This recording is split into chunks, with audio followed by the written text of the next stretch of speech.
Hi friends, welcome to Binvi mum recipes. ఈరోజు మన ఛానల్లో నవరాత్రుల్లో చేసే ప్రసాదాలలో మొదటి రోజు చేసే ప్రసాదం కట్టె పొంగలి ఎలా చేయాలో చూద్దామండి. ఈ కట్టె పొంగలి చాలా తేలికగా చేసుకోవచ్చు. ఎంత తేలికగా చేసినా దీని రుచి మాత్రం చాలా అంటే చాలా బాగుంటుందండి. అయితే ఇక ఆలస్యం చేయకుండా ప్రాసెస్ ఎలాగో చూసేద్దాం. ముందుగా ఒక కుక్కర్లోకి 1 కప్పు రైస్ని తీసుకోవాలి. అలాగే 3/4 కప్పు పెసరపప్పును కూడా యాడ్ చేసుకొని బాగా వాష్ చేసుకోవాలి. తర్వాత దీనిలోకి 3 కప్పుల వాటర్ని వేసుకొని ఈ పప్పు అలాగే బియ్యాన్ని బాగా మెత్తగా ఉడికించుకోవాలి.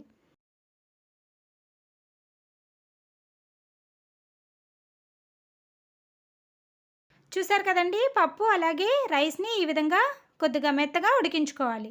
ఇలా ఉడికించుకున్న తర్వాత ఈ రైస్ని పక్కన పెట్టుకొని దీనికి పోపు ఎలా పెట్టాలో చూద్దాం.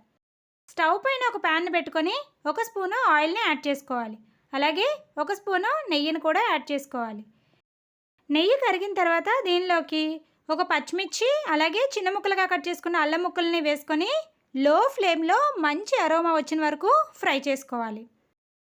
ఇవి చక్కగా ఫ్రై అయిన తర్వాత దీనిలోకి కొన్ని జీడిపప్పు, 1/2 స్పూన్ మిరియాలు, 1/2 స్పూన్ జీలకర్ర, 1/2 స్పూన్ ఆవాలు, 1 స్పూన్ మినప్పప్పు, 1 స్పూన్ పచ్చిశనగపప్పు, కొద్దిగా కరివేపాకు, 1/4 స్పూన్ ఇంగువని వేసుకొని ఫ్రై చేసుకోవాలి.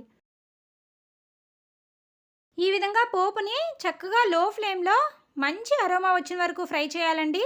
మనం పోపు ఎంత చక్కగా వేయిస్తే మనం చేసే కట్టె పొంగల్ అనేది అంత రుచిగా వస్తుంది. ఈ విధంగా పోపు ఫ్రై అయిన తర్వాత దీనిలోకి మనం ముందుగా ఉడికించి పెట్టుకున్న బియ్యం అలాగే పప్పుని యాడ్ చేసుకోవాలి. తర్వాత దీనిలోకి ఒక 1/2 స్పూన్ సాల్ట్, సన్నగా కట్ చేసుకున్న కొంచెం కొత్తిమీరని యాడ్ చేసుకొని అంతా కలిసేలాగా కలుపుకోవాలి. అంతే అండి, ఎంతో తేలికగా చేసినా చెప్పాను కదా ఎంతో కమ్మగా ఉంటుంది. తప్పకుండా ఒకసారి ఈ విధంగా ట్రై చేయండి. నవరాత్రుల్లో మొదటి రోజుగా కట్టె పొంగల్ని ఇలా చేసి అమ్మవారికి నివేదించి ప్రసాదంగా స్వీకరించండి. అంతే అండి, ఎంతో తేలికగా చేసుకునే కట్టె పొంగలి రెడీ.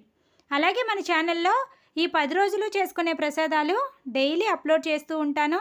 ఇంకా మన ఛానల్ని ఎవరైనా సబ్స్క్రైబ్ చేసుకోకపోతే తప్పకుండా సబ్స్క్రైబ్ చేసుకొని పక్కనే ఉన్న బెల్ ఐకాన్ హిట్ చేయండి. Thank you for watching.